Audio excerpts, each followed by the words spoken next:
And now it's time to dive into our first panel discussion, which addresses a topic which is very critical to our community: talent mobility and Cyprus paradox. Cyprus, despite its many advantages, faces a significant challenge compared to other hubs due to its lack of Schengen membership. And this issue severely limits travel mobility for our talents, for our highly skilled employees.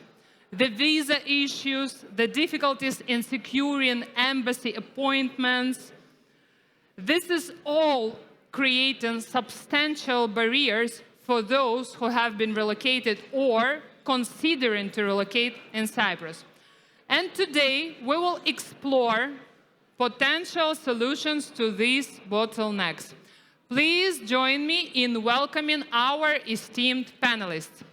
Haris Georgiades, member of the Parliament of Cyprus, chairman and the Foreign and European Affairs Committee, and former Minister of Finance. Aristos Damianou, member of the Parliament of Cyprus and chairman of the Interior Affairs Committee. Valentinos Polykarpou, chairman of TechIsland and general manager at Wargaming. And our moderator for this panel, Chrysanthos Tsouroullis, CEO of DS Media Group and Sigma TV. So, good morning, everyone, audience members and friends panelists. My name is Chrysanthos Tsouroullis. I'm a journalist for the last 25 years. I'm anchoring and presenting the evening news every night. And I have the pleasure to run the biggest media group on the island, DS Media Group and Sigma TV. A small introduction, just food for thought. Cyprus, for the last 30 years, has consistently promoted a pro-business and pro-foreign investment environment for international companies. Recent policy initiatives target key sectors, including high technology, innovation, and foreign-owned companies. Unfortunately, though, compared to other hubs, Cyprus is in a disadvantageous position due to the lack of Schengen membership.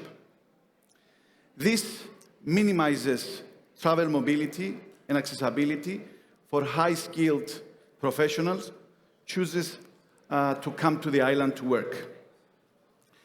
Initiatives introduced at the start of 2022 included the establishment of the business facilitation and changes to migration rules to facilitate entry for highly skilled third country nations seem to be not enough. So the main question is if this country did all is needed to be done in order to become a technology hub. And also, if there are things that we should do in the meantime, as we go forward to become a Schengen member country. So, I'll go straight forward to introduce my fellow panelists, and I'm sure that we're going to have a very constructive conversation. I will start with Valentinos from the industry. Mr. Polykarpou, just to take the story from the beginning, let's start with some facts and figures, because they never lie. And let me ask you if the whole initiative was worth it. I mean, is it a success story? What are the numbers saying? Becoming a tech hub contribute to the growth of the country? Good morning, everyone. Thank you, Chrysanthos. I would like as well to welcome everyone in today's TechIsland Summit. You know, TechIsland Summit, is the third year in a row that we are doing this. By the way, it was a great idea. Where is Tanya? It was a great idea to have a bar here for refreshments, okay? But at the same time, so much noise that it's getting very difficult to have a proper discussion.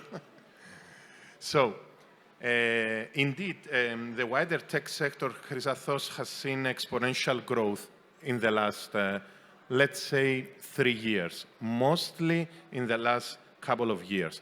As Antonis said earlier, over 3 billion euros has been the direct contribution of the sector, the ICT sector, into the economy of the country. And this is a conservative estimation, okay, according to our understanding of the multiple effect that the industry is bringing to Cyprus and all the other parameters that we are calculating that the people are actually spending in Cyprus. This can be even more. Actually, after this panel, KPMG, which I would like to thank for their work that they have done, they will present some results, some data about the financial contribution of the industry in Cyprus. They have calculated that every single person working in the industry is contributing to the economy of 142,000 euro per year.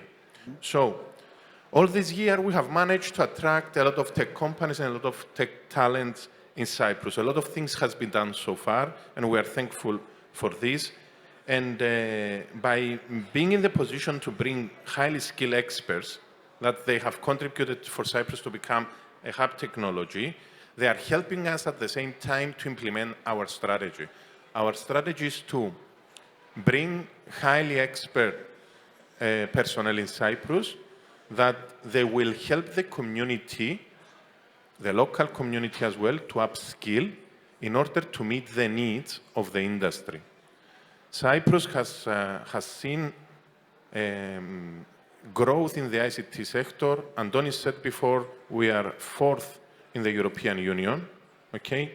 200% growth in the ICT sector specialists. However, those numbers, they are getting Cyprus into an European Union average of ICT specialists. Therefore, we need to get more people to Cyprus. We need to increase the influx of IT specialists into the island, that they are helping the local IT specialists to upskill and come into a position to help Cyprus to become the tech island that we all dream about it. We are constantly identifying gaps. This is our job as Tech Island. We identify gaps, we are bringing them like we do right now in front of the agenda. One of the biggest disadvantages of Cyprus... which one is the biggest gap? Interestingly enough, we have conducted a survey amongst our companies and our people. Our companies and our people, they identify 2 parameters. That the biggest advantage that we offer is the tax incentive, and the biggest disadvantage is the mobility.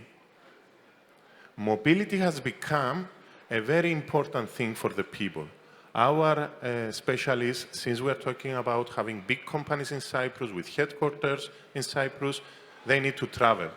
Due to the fact that we are not part of the Schengen zone, they cannot travel easily to the Schengen zone. Since not yet has been adapted the Blue Card European Directive, we cannot even do this step towards the mobility. So, if you ask about one of the advantages that we need to tackle immediately, is exactly this, to give the opportunity to the people to travel freely within the European Union in order for them to be in the position to perform their duties. Thank you very much, Mr. Polykarpou. So let's address that, Mr. Georgiades. and start from the Schengen membership, which seems to be the biggest problem for the mobility. Thank you, Chrysanthos. Good morning, everyone. So I can actually respond with a very clear political position. Cyprus should join Schengen, and it should do so without any further delay. Let me take a step back.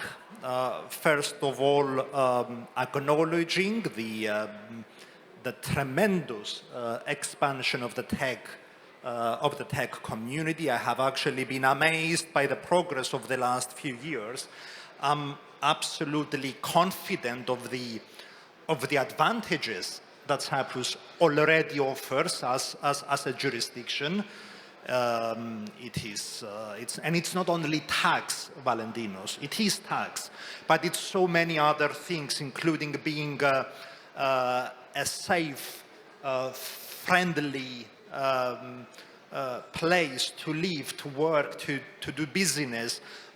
This community which has been established over the last few years, the expertise, everything amounts to a very, let's say, a very attractive package. But we should not be complacent, and we should continue to take the steps that will make Cyprus even more attractive, even more competitive. And joining Schengen is one such step. First of all, let me say that we are legally obliged to join Schengen. We have not taken an opt-out. Only Ireland of the member states has an opt-out. So by joining the EU 20 years ago, we have actually committed to join Schengen. This is an open-ended commitment, though. But there isn't a day, there isn't a deadline. And maybe, I have to admit, maybe... But it was a clear position from the ex-president, also from this president and the foreign minister, that we should do it. So the question is, what is the obstacle that we don't go there? Well, the obstacle is basically the division of Cyprus. It's the Turkish occupation. Did our homework? Did we do our homework? I was about to admit that even though this is a legal commitment, even though an open-ended one, maybe we haven't actually given the Schengen, let's say, the joining of Schengen, the priority that we should have done so over the last 20 years. I think it is high time that we elevate it into a political priority. The division of Cyprus, the Turkish occupation, is a real obstacle, but I do not think that it is an insurmountable obstacle. First of all, if the division was such an obstacle, Cyprus should never have joined the EU. It's not the only tricky part of being a member of the European Union whilst facing this problem of the occupation and the division of Cyprus. What is it that we should do? First of all, we should indeed complete our homework. Work has commenced, both under the previous and the current government, to complete the technical file, to tick the boxes, let's say, on the prerequisites of membership. Then the difficult political decision at EU level will remain. As I said, I am not underestimating the difficulties, but we should make Schengen a political priority, taking care of all the political considerations that we should, of course, consider relating to the problem of the division. We should not undermine our political position, but we should find the smart ways to go around them and deliver this benefit. For Cypriots, let me say, joining Schengen is not such, will not give such a practical, let's say, benefit because we're an island. And in any case, we have to use air, we have to travel by air or by sea. So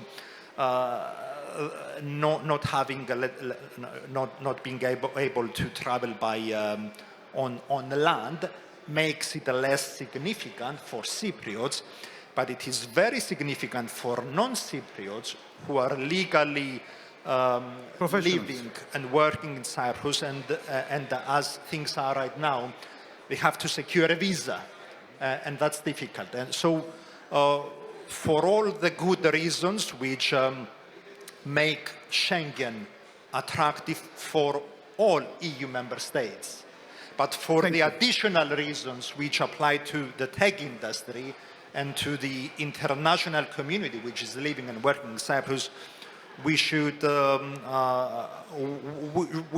change gear and, let's say, give a boost to this effort. Thank you. Please, could the audience around the bar help me with the noise, please? Could we pass the message? If we have some friends that want to have a drink, it's better to have it outside, please. Thank you very much. So, first of all, Mr. Damianou, are we having a strong coalition around the Schengen membership? Because if we have the two bigger parties around this common goal, that means that we're halfway there. I believe we have a uniform position, but before going into that, let me just make a couple of preliminary comments. Yes. First of all, to say a big thank you for the invitation. There were a couple of comments about the coffee noise. I believe if we go a couple of thousand years back, I assume the Athens Agora would have been the same. Some people debating and the majority going on about their own businesses. And this is the contemporary version of that. But coming to your question, I believe there's no sane political party or individual that would be against introducing the full-fledged policies of Schengen in the Republic of Cyprus. But at the same time, we need to be frank, we need to be honest.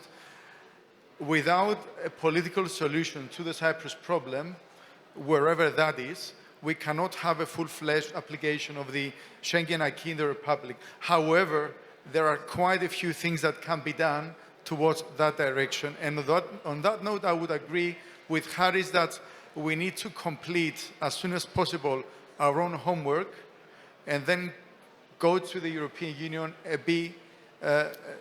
let's say, a bit more politically aggressive on our needs.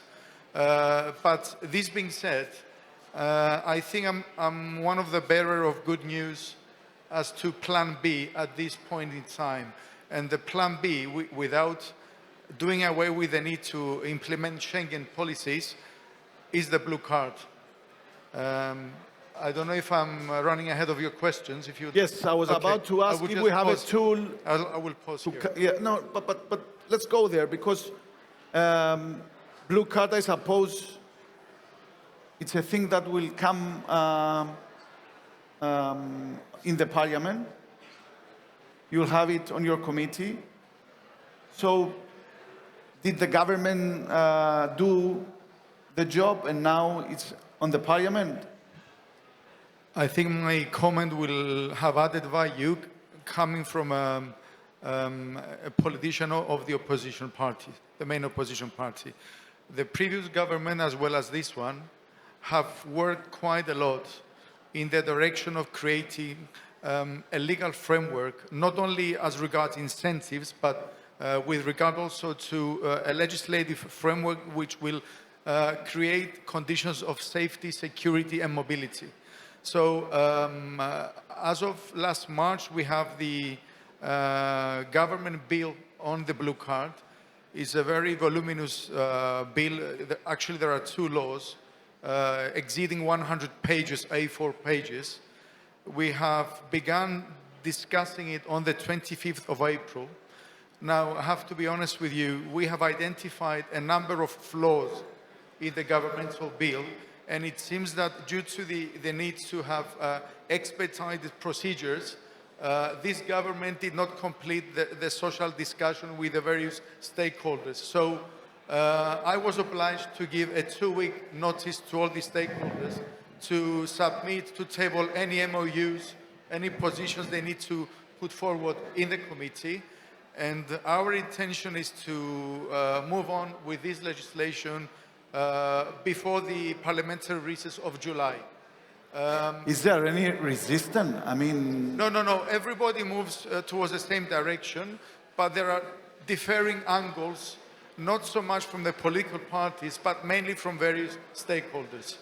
The 2-week deadline I've given has expired. I haven't had any written documents opposing the governmental bill, so now we will proceed with debating in the committee. Now, as we have done in the recent past, with regard to a bill tabled by Mr. Papadopoulos regarding substantial changes on the aliens and immigration law, I believe there is a broad consensus in the committee to move ahead.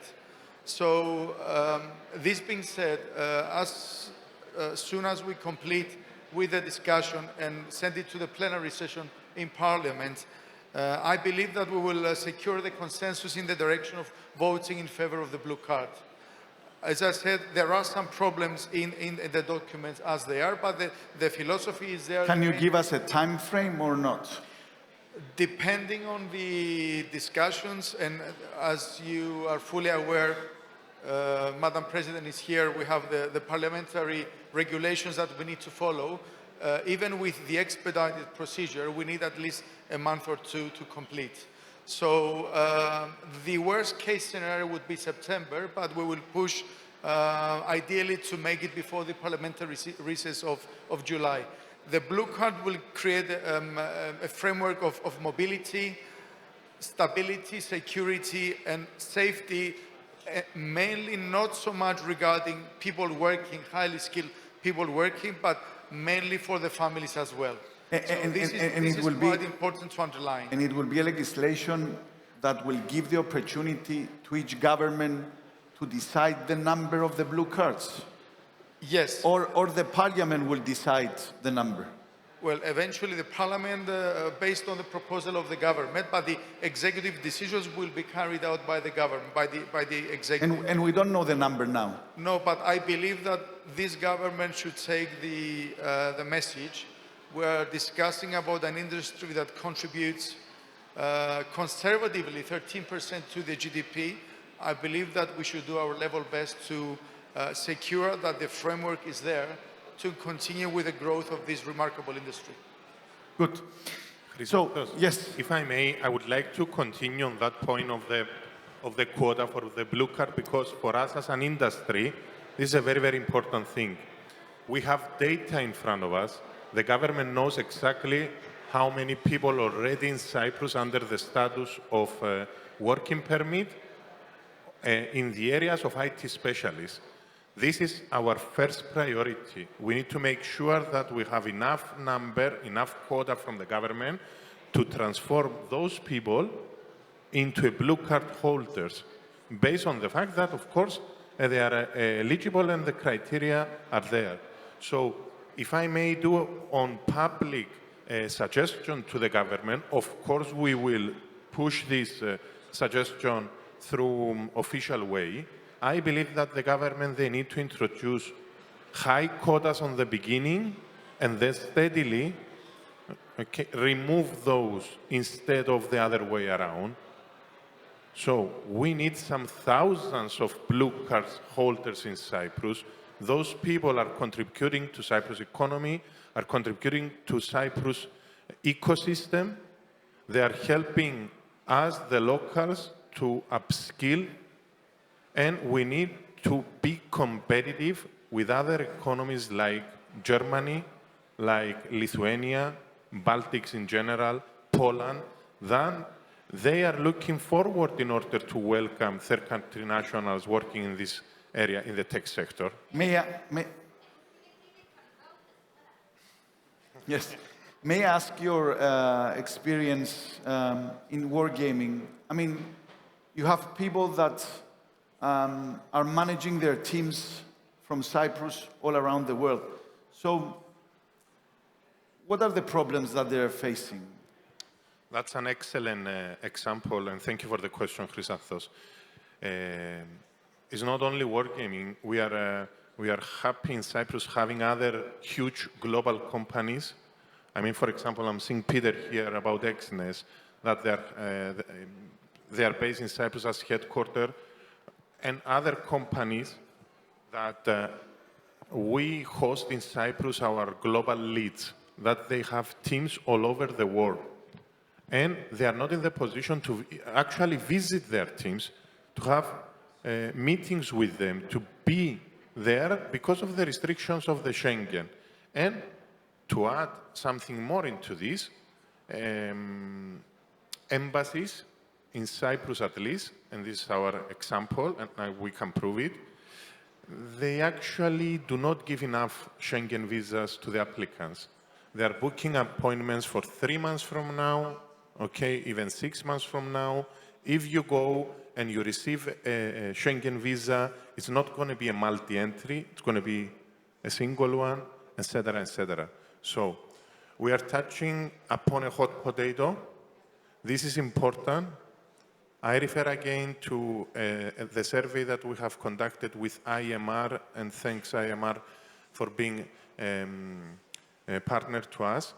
Blue card legislation, Mr. Damianou, Mr. Georgiades, Mr. Papadopoulos, and the rest of the members of the parliament. I see here Christiana as well. So, blue card is the most anticipated legislation that our people, based on the survey, they are looking for. And I hope that very soon we're going to be... As I heard, we have a commitment that things will happen before summer. Let's I'll just hope. make a quick comment on this. TechIsland has managed to lock in this room 50% of the political system, stalling election campaigns. So believe me, they have the strength and the power to be convincing, let alone that the economy needs this. So we will push ahead for the blue card as well. It's not TechIsland. It's the benefit and the value that the industry and all the efforts of everyone have bring to Cyprus. Okay, Invest Cyprus contributed in that. TechIsland contributed. Political parties, and of course, all those people that are here with us today. Yes, yes, Mr. Georgiades. So to add to the point, let me say that I have known Aristos since our student days. We were both involved in student politics, and we have been disagreeing for all our adult life, basically. So this goes to show how significant it is that on these issues, we basically agree. And this is a message that I want to convey to the tech community, that there is a strong cross-party consensus on continuing to do whatever is needed so that we retain our competitive advantage. Since I'm on this note, and because Valentinos conveyed a message to the government, and because we don't have a minister, and because Aristos highlighted the fact that he represents the main opposition, I suppose it is up to me, representing the responsible opposition, to convey this message to the government. Actually, Mr. Nicolas Papadopoulos can take the message this time of period. But Chrysanthos, coming back to Schengen, where I may have a slightly different view is on my optimism that it could be done despite the continuing Turkish occupation of the island. The accession of Cyprus to the EU was originally considered inconceivable due to the problem of division. But we actually were successful in joining. What gives me additional hope is the fact that Romania and Bulgaria, the latest participants in the Schengen zone have actually been admitted with some special arrangements, actually enabling Schengen rules for air and sea borders, but not land borders. This shows that within Schengen there is flexibility, there is scope to take political decisions that will basically deal with specific issues. This is what we should aim, complete the technical file and have this political discussion with our partners. I think it is doable, and that's what we should aim for.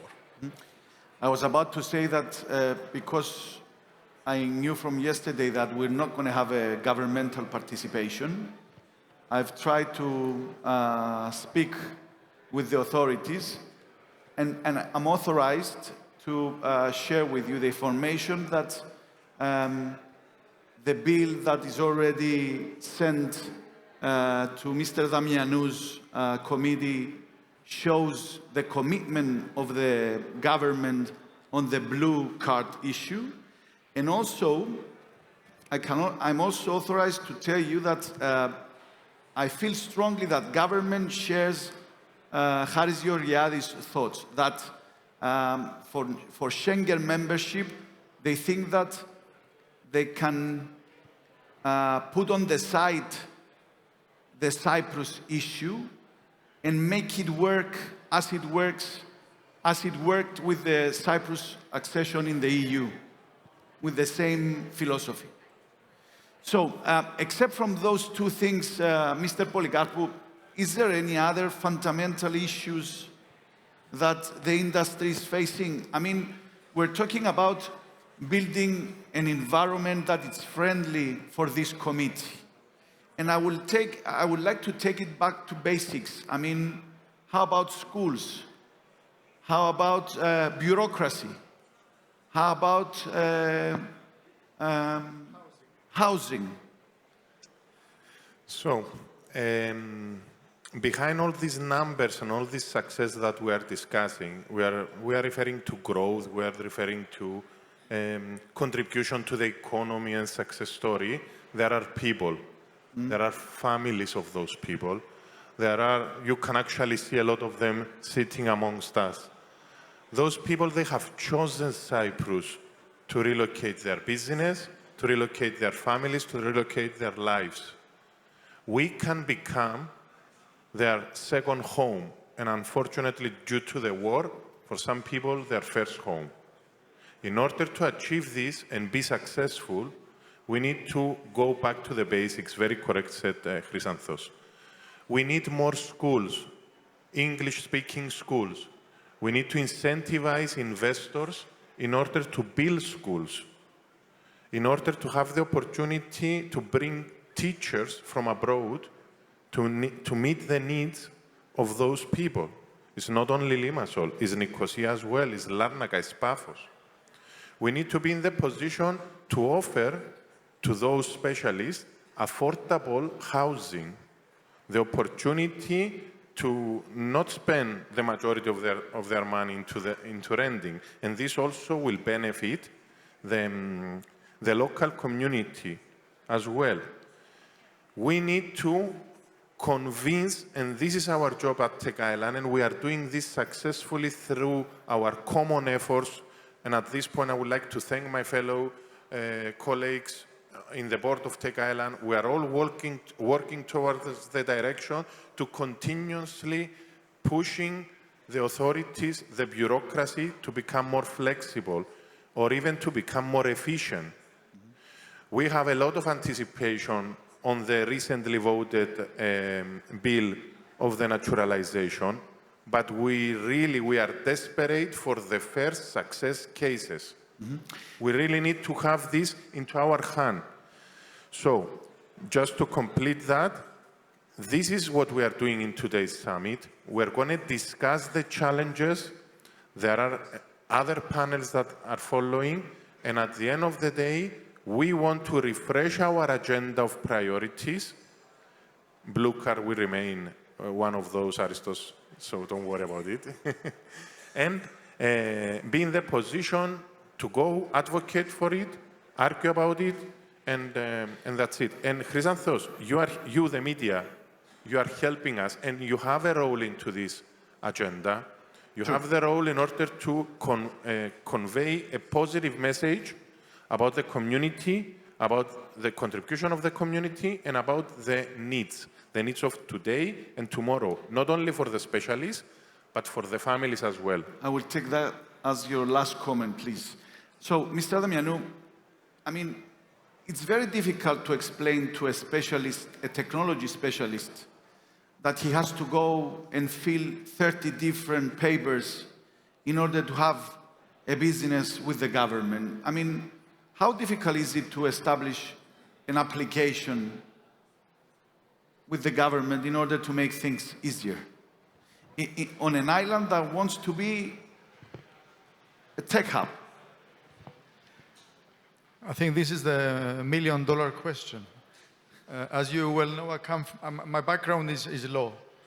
And as you probably also know, at this point in time, after I don't know how many years of preparation, the e-justice and the I-justice system is not fully functional due to technical problems and bureaucratic difficulties. So since we've been discussing about legal framework and facilitating the activities of these companies and these people, if you would ask me, the main problem is not the legal framework. One way or another, we will end up with not the ideal, but a very fertile ground on which to build the professional activities as regards the legal framework. What is missing is cutting down on red tape, bureaucracy, and literally becoming a state which creates a relationship with the citizens and third country nationals, not necessarily one of physical presence, promoting e-government, promoting technology in the businesses of people and citizens with the state. Unless we reach that level of understanding, then all legislations and all procedures will be at the fault. So we need to enhance our activity in the direction of creating a framework whereby technology is the means of communicating with the state. And of course, speaking about the naturalization laws, which we have voted twice upon, there is no excuse anymore. They need to expedite the procedure of examining the applications for the expedited naturalization of third country nationals. Thank you very much. Yes, Mr. Georgiades. Chrysanthos, once again, let me say how significant the presence of this tech community in Cyprus is. So, in conclusion, let me express my thanks, our appreciation to the Cypriots and the non-Cypriots who have actually taken these steps over the last few years and created this vibrant community.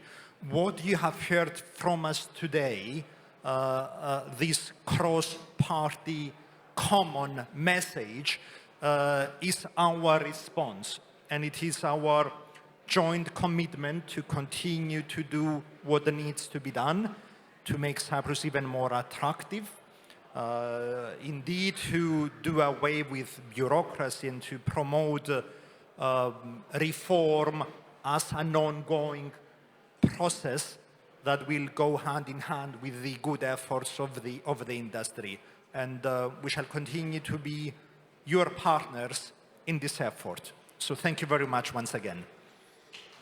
So let me thank my fellow panelists for their participation. And also, let me tell you that, allow me to say that today I feel strongly that we wrote a small history because 10 days before the elections, we established a coalition around a big goal that has nothing to do with the elections, but has everything to do with making better things around our lives.